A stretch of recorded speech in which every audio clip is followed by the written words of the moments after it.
All right, guys, Melissa here. So I had just called my boss and asked if he needed a doctor's note, and he told me that is usually policy. And I said, "Well, I didn't see that in the policy." And he's like, "We want to make sure you're okay." And I'm like, "Look, I don't do doctors unless I'm dying.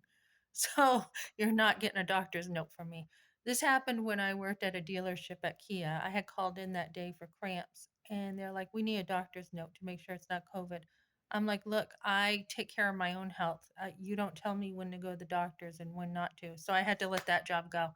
So he's like, "I thought you were going to be in today," and I said, "I thought I was, but I was sweating last night. I was up at 4:30, ready to go to work, and I was sweating." And I said, "My son's had the flu. It usually lasts 3 or 4 days.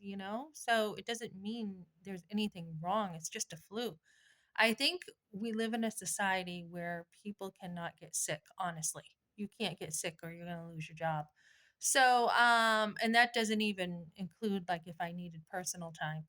So I had done a few things for the detective, what he asked today. And, hopefully my son's okay. I have peace.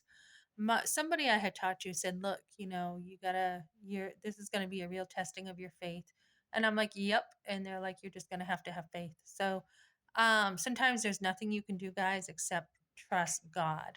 And so I'm headed out to my newer job soon.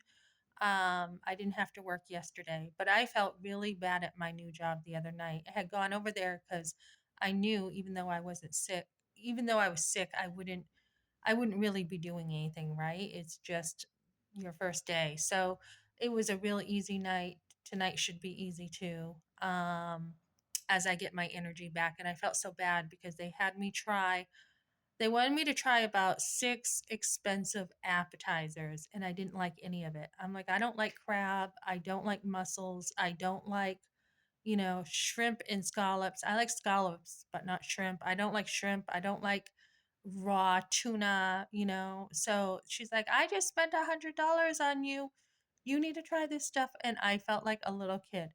"Well, you got to try this. At least try the sauce." And I'm like, "I don't like this." And they're like, "Well, try the sauce." And I'm like, "Oh my goodness. I feel like I'm a little kid again, right?" So, I said I used to throw my steak out in my napkin and throw it in the bathroom in my napkin so nobody would know I didn't eat my steak. And that's how I got out of trouble as a kid until my mother caught me. But anyways, so I am going into work and I am just, I was praying desperately for my son, and now I just kind of have peace, whatever God's will is. They are requesting dental records, which I do not have here. So I had to call the dental place and try to get records. I don't know how I'm going to do that as an adult. I do have the records in storage. So, ladies, hold on to your records because you may not be able to get them next time. Okay, thanks for joining me, guys.